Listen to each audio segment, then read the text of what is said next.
Hello everyone. आज मैं class 9th Hindi में चैप्टर है 4 हरिशंकर परिशाय द्वारा लिखा गया है ये प्रेमचंद्र के फटे जूते।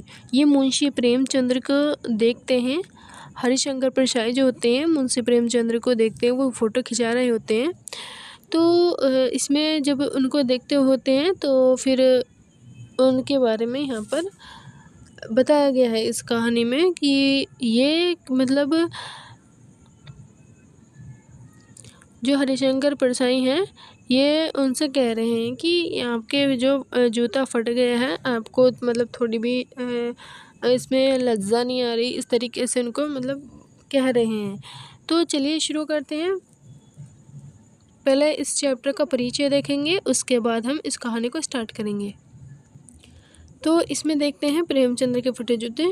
शीर्षक निबंध में परसाई जी ने प्रेमचंद्र के व्यक्तित्व की सादगी के साथ एक रचनाकार की अंतर्भेदी सामाजिक दृष्टि का विवेचन करते हुए आज की दिखावे की प्रवृत्ति एवं अवसरवादिता पर व्यंग किया है। तो ये था इसमें। तो अब असली कहानी की तरफ चलते हैं। तो इसमें देखेंगे प्रेमचंद्र का एक चित्र मेरे सामने है। पत्नी के साथ फ़ोटो खिंचा रहे हैं। सिर पर किसी मोटे कपड़े की टोपी, कुर्ता, धोती पहने हैं। कनपटी चिपकी है, गालों की हड्डियां उभर आई हैं, पर घनी मूछें चेहरे को भरा भरा बतला रही हैं। पाँवों में कैनस के जूते हैं, जिनके बंद बेतरतीब बंधे हैं। लापरवाही से उपयोग करने के बाद सिरों पर किसी लोहे की परत निकल जाती है और छेदों में बंद डालने से में परेशानी होती है। तब बंद कैसे भी कस लिए जाते हैं और दाहिने पाँव का जूता ठीक है, मगर बाएं जूते में बड़ा छेद हो गया है, जिसमें कि उंगलियां बाहर निकल आई हैं। मेरी दृष्टि इस जूते पर अटक गई है। हरिशंकर परसाई जी कह रहे हैं, मेरी दृष्टि इस जूते पर अटक गई है। मैं सोचता हूँ कि अगर फ़ोटो खिंचाने की अगर ऐसी स्थिति है, ऐसी पोशाक है, तो पहनने की जब घर पे पहनते हैं तो तब कैसी होगी। नहीं, इस आदमी को अलग अलग पोशाकें नहीं होंगी, इसके आदमी के पास अलग अलग पोशाकें नहीं होंगी। इसमें पोशाकें बदलने का गुण नहीं है, मतलब इसको शौक़ नहीं है कि जो कपड़े होते हैं उनको बार बार बदलना, चेंज करना। इसको ये ऐसा सोच रहे हैं कि इसके अंदर गुण नहीं है। यह जैसा है वैसा ही फ़ोटो में खींच रहा जाता है। मैं चेहरे की तरफ देखता हूँ। क्या तुम्हें मालूम है मेरे साहित्यक पुरखे कि तुम्हारा जूता फट गया है और अंगुली बाहर दिख रही है? क्या तुम्हें इसका जरा भी एहसास नहीं है? लज्जा नहीं है? जरा लज्जा, संकोच और यह झेप नहीं है? क्या तुम इतना भी नहीं जानते कि धोती को थोड़ा नीचे खींचने पर अंगुली ढक सकती है? मगर फिर भी तुम्हारे चेहरे पर बड़ी बेपरवाही, बड़ा विश्वास है। फोटोग्राफर ने जब रेडी प्लीज़ कहा होगा, तब परंपरा के अनुसार तुमने मुस्कान लाने की कोशिश की होगी। दर्द के गहरे कुएं के तल में कहीं पड़ी मुस्कान को धीरे धीरे खींचकर ऊपर निकाल रहे होंगे कि बीच में ही क्लिक करके फोटोग्राफर ने थैंक यू कह दिया होगा। विचित्र है यह अधूरी मुस्कान। ये मुस्कान नहीं, इसमें उपहास है, व्यंग है। यह आदमी कैसा है? ये कैसा आदमी है जो खुद तो फटे जूते पहने फ़ोटो खिंचा रहा है, पर किसी पर हंस भी रहा है। फ़ोटो ही खिंचाना था तो ठीक जूते पहन लेते, यह ना खिंचाते फ़ोटो न खींचने से क्या बिगड़ जाता? शायद पत्नी का आग्रह रहा होगा और तुम अच्छा चल भाई कहकर बैठ गए होंगे।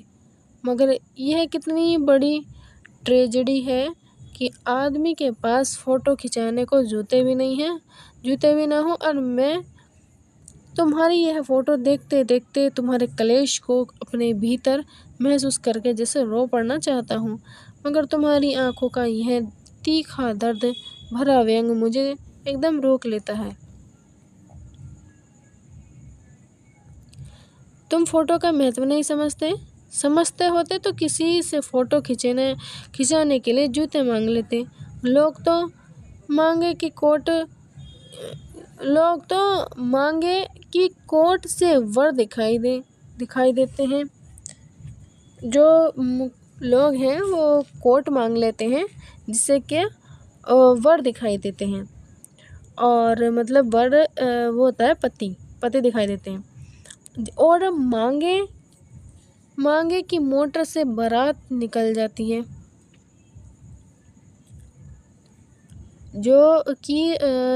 और मांगे कि मोटर से बारात निकालते हैं। जो मोटर होती है, मोटर गाड़ी वगैरह, उससे बारात निकालते हैं फ़ोटो खिंचाने के लिए, तो बीवी तक मांग ली जाती है। तुमसे जूते नहीं मांगे गए। तुम फ़ोटो का महत्व नहीं जानते।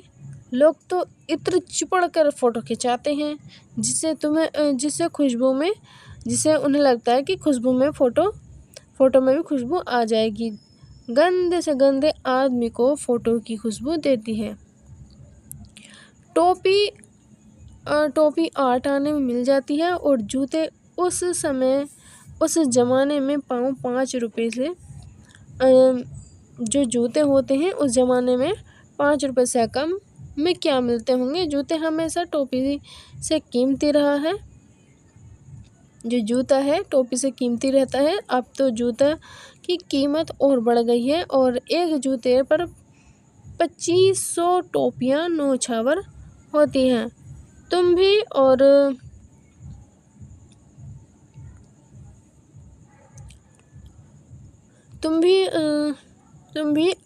जूते और टोपी के अनुपातिक मूल्य के मारे हुए थे। यह विडंबना मुझे इतनी तीव्रता से पहले कभी नहीं चुभती जितनी आज चुभ रही है, जब मैं तुम्हारा फटा जूता देख रहा हूँ। तुम महान कथाकार, उपन्यास सम्राट, युग प्रवर्तक, जाने क्या क्या कहलाते थे, मगर फ़ोटो में भी तुम्हारा जूता फटा हुआ है। मेरा जूता भी कोई अच्छा नहीं है। यह ऊपर से अच्छा दिखता है, अंगुलियां बाहर नहीं निकलती, पर अंगूठे के नीचे तला फट गया है। जो हरिशंकर परछाई हैं वो कह रहे हैं जो उनका जूता है वो जूता ऊपर से ठीक है, उनकी अंगुलियां नहीं दिखाई दे रही, लेकिन उनका जो जूते का तला है वो फट गया है। अंगूठा जो है उनका ज़मीन से घिसता है, और पैनी दर्द पर कभी रगड़ खाकर लहूलुहाना भी हो जाता है। मतलब घिसकर उसमें खून भी निकलने लगता है। पूरा तला गिर जाएगा।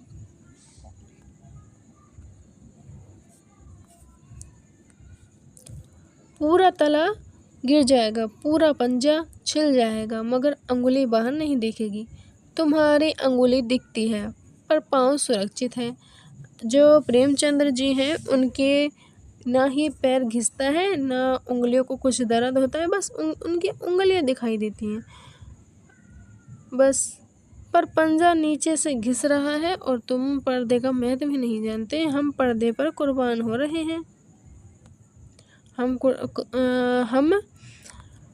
पर्दे पर कुर्बान हो रहे हैं, ये हरिशंकर परछाई जी कह रहे हैं। और वो उनसे कह रहे हैं प्रेमचंद जी से कि तुम पर्दे का जो है उसको पर्दे का महत्व नहीं जानते। तुम फटा जूता बड़े ठाठ से पहने हो, मैं ऐसे नहीं पहन सकता। फ़ोटो तो ज़िंदगी भर इस तरह नहीं खिंचाऊं, चाहे कोई जीवनी बिना फ़ोटो के ही छप दे। तुम्हारी यह व्यंग मुस्कान मेरे हौसले पस्त कर देती है। क्या मतलब है इसका? कौन सी मुस्कान? यह क्या होरी का गोदान हो गया? क्या पूस की रात में नील गाय हल्कू का खेत चर गई? क्या सुजान भगत का लड़का मर गया क्योंकि डॉक्टर क्लब छोड़ के नहीं आ सकते? नहीं, मुझे लगता है माधव औरत के दफन के चंदे कि शराब पी गया, वही मुस्कान मालूम होती है। मैं तुम्हारा जूता फिर देखता हूँ, कैसे फट गया।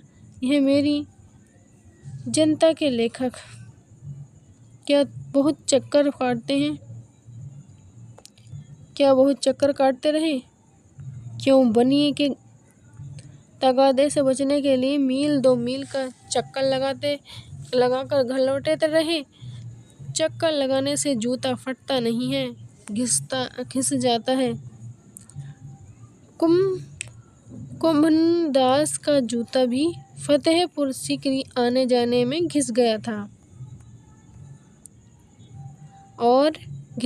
उसे बड़ा पछतावा हुआ। उसने कहा, आवत जात पनहिए घिस गई, बिसर गयो हरि नाम।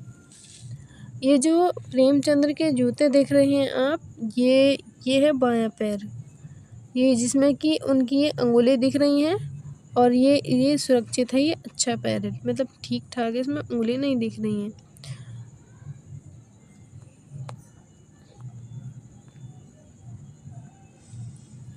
और ऐसे बुलाकर देने वाले के लिए कहा था, जिनके देखे दुख उपजत हैं, तिनको करवो परे सलाम। चलने से जूता घिसता है, फटता नहीं। तुम्हारा जूता कैसे फट गया?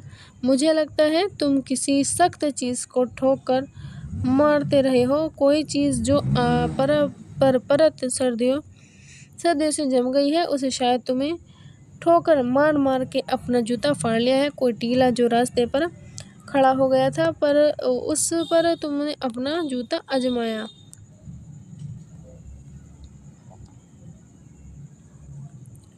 तुम उसे बचाकर उसके बगल में भी तो निकल सकते थे। टीलों से समझौता भी तो हो जाता है। सभी नदियाँ पहाड़ थोड़े ही फोड़ती हैं, कोई रास्ता बदल कर घूमकर भी तो चली जाती है, और तुम समझौता कर नहीं सके।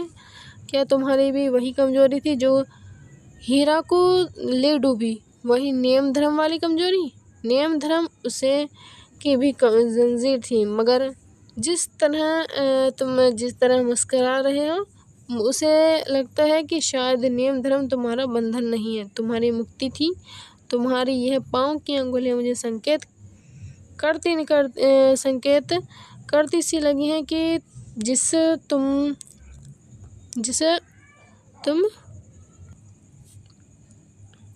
मुझे संकेत करती सी लगती हैं, जिसे तुम गृहित समझते हो। उसी तरफ हाथ की नहीं, पाँव की अंगुलियां से इशारा करते हो। तुम क्या उसकी तरफ इशारा कर रहे हो जिसे ठोकर मारते मारते तुमने जूता फाड़? मैं समझता हूँ, तुम्हारी अंगुली का इशारा भी समझता हूँ, और यह व्यंग मुस्कान भी समझता हूँ। तुम मुझ पर या हम सभी पर हंस रहे हो, उन पर जो अंगुली छिपाए और तलवा घिसा चल रहे हैं, उन पर जो टीले की बरकरार बाजू से निकाल रहे हो। तुम कह रहे हो मैंने तो ठोकर मार कर जूता फाड़ लिया है। अंगुली बाहर निकल रही है, निकल आई, पर पाँव बच रहा है और मैं चलता रहा। मगर तुम अंगुली को ढकने की चिंता में तलवा का नाश कर रहे हो। तुम चलोगे कैसे? मैं समझता हूँ, मैं तुम्हारे फटे हुए जूतों की बात समझता हूँ, अंगुली का इशारा समझता हूँ, तुम्हारी व्यंग मुस्कान समझता हूँ। और ये था आज का हमारा टॉपिक, या आज का हमारा चैप्टर यहीं पर फिनिश होता है। तो अगली वीडियो में मैं अगला चैप्टर लेके आऊँगी, उनका जीवन परिचय बढ़ाऊँगी। तब तक के लिए थैंक यू। अगर वीडियो अच्छी लगी तो वीडियो को लाइक, चैनल को सब्सक्राइब करके ज़रूर जाइएगा।